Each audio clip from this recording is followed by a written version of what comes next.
Real estate किसी भी मुल्क की बैकबोन की हैसियत रखता है और इसकी मिसाल दुबई में हम देख सकते हैं। यूएई की गवर्नमेंट ने किस तरह से दुबई को डेवलप किया, किस तरह से वहां पे एमिनिटीज इंट्रोड्यूस की, ऐसे वहां पे टैक्स के अंदर रिलीफ दिए जिसकी वजह से पूरी दुनिया वहां पे इन्वेस्टमेंट कर रही है। और ऑल ओवर द वर्ल्ड वो एक बड़ी जबरदस्त सेंट्रलाइज्ड रियल एस्टेट की ऐसी मार्केट बन चुका है कि वहां पे अगर कोई प्रोजेक्ट लॉन्च होता है तो आधे घंटे के अंदर अंदर वो सोल्ड आउट होता है और लोगों के पैसे वो वापस कर रहे होते हैं प्रोजेक्ट्स वाले कि अब हमारे पास मजीद गुंजाइश नहीं है। 1600 1700 यूनिट्स जो हैं वो आधे आधे घंटे में बिक जाते हैं। और उसकी सबसे बड़ी वजह यह है कि रियल एस्टेट सेक्टर को प्रॉपर एक मनी मेकिंग मशीन की तौर पर इस्तेमाल करी है यूएई की गवर्नमेंट।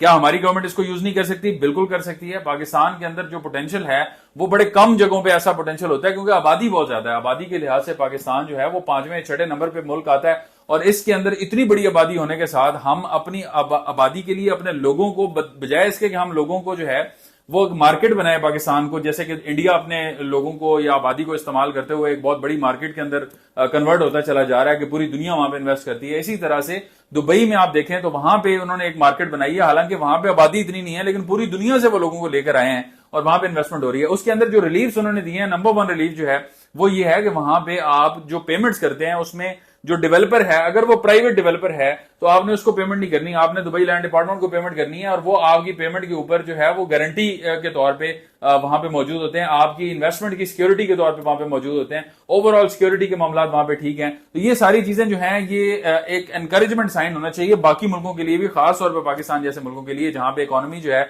वो स्ट्रगल कर रही है। तो अभी रिसेंटली जो मीटिंग्स हुई हैं नेशनल असेंबली की स्टैंडिंग कमेटी बराए रेवेन्यू की, वो बड़ी खुशाइन मीटिंग्स है रियल एस्टेट सेक्टर के हवाले से, उसमें चीजें डिस्कस हुई हैं।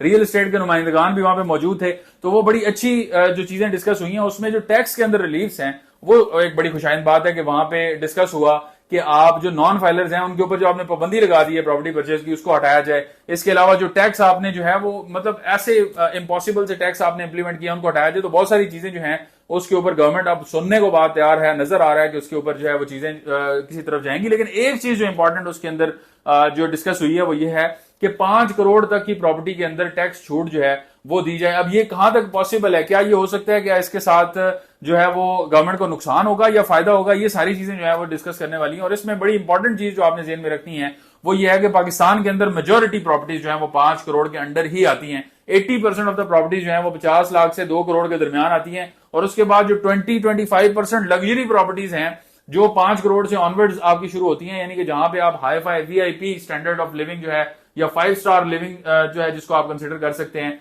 उस तरह की जो प्रॉपर्टीज हैं वो 5 करोड़ से ऊपर शुरू होती हैं। वो भी 20% 5 करोड़ के अंदर अंदर जो है वो कवर हो जाती हैं। सो लग्जरी प्रॉपर्टीज भी आपकी आ गई और उसके अलावा जो आपकी रेगुलर प्रॉपर्टीज हैं जिसमें प्लॉट्स हैं, जिसमें अपार्टमेंट्स हैं, दुकानें हैं, वो सारी भी इसमें कवर होती है। तो इस वजह से बड़ा पॉजिटिव इंपैक्ट जरूर आएगा।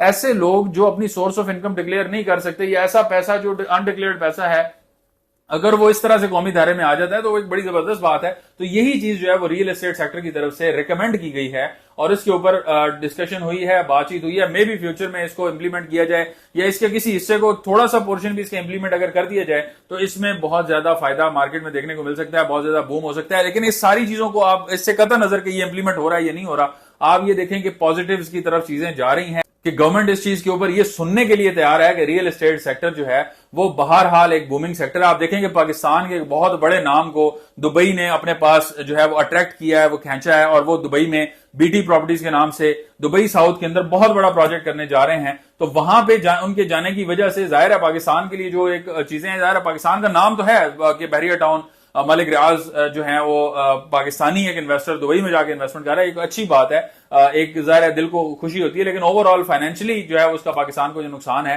तो उसको कवर करने के लिए अगर इस तरह की पॉलिसी पाकिस्तान में आती है तो बड़ी खुशाइन बात होगी, बड़ी जबरदस्त पॉलिसी होगी और इसमें हम ओवरसीज इन्वेस्टर्स को भी अट्रैक्ट कर सकेंगे और हम लोकल इन्वेस्टर्स ऐसे इन्वेस्टर्स को भी अट्रैक्ट कर सकेंगे जिनके पास अनडिक्लेयर्ड मनी जो है वो है। वही एफडीआर की कोशिश भी होती है।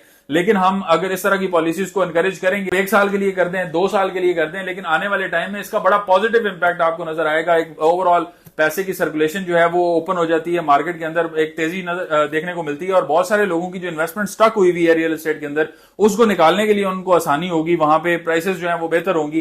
तो इसलिए ये चीजें जो है वो बड़ी खुशाइंद है कि गवर्नमेंट इस तरफ सोच रही है, इस तरह इसके ऊपर मीटिंग्स हो रही हैं। ये आगे भी सिलसिला चलता रहना चाहिए। रियल एस्टेट मार्केट के हवाले से जो चीज एक इंपॉर्टेंट आप सबके लिए है, जो इन्वेस्टर्स के तौर पर यहां पे आते हैं, वो ये है कि किसी भी भेड़ चाल का कभी भी हिस्सा ना बने। ये एक बड़ी इंपॉर्टेंट टिप जो है इस वीडियो के साथ मैं ऐड करने जा रहा हूं आपके लिए, कि कभी भी कहीं भी किसी भी जगह पे जो है वो मार्केट ओपन होने का नाम लेके आपको झांसा देके कोई भेड़ चाल की तरफ आपको लगाया कि ये जो चीज है आप इस तरफ आए, आप अपना पैसा जो है वो यहां पे डंप करें, तो हो सकता है कि वो बड़ी जबरदस्त चीज हो सकता है कि वहां पे उसको सुरखाब के पर भी लगे हुए हों, वहां पे आपके सोने चांदी की नहरें भी बह रही हों, मतलब सब कुछ हो सकता है वहां पे।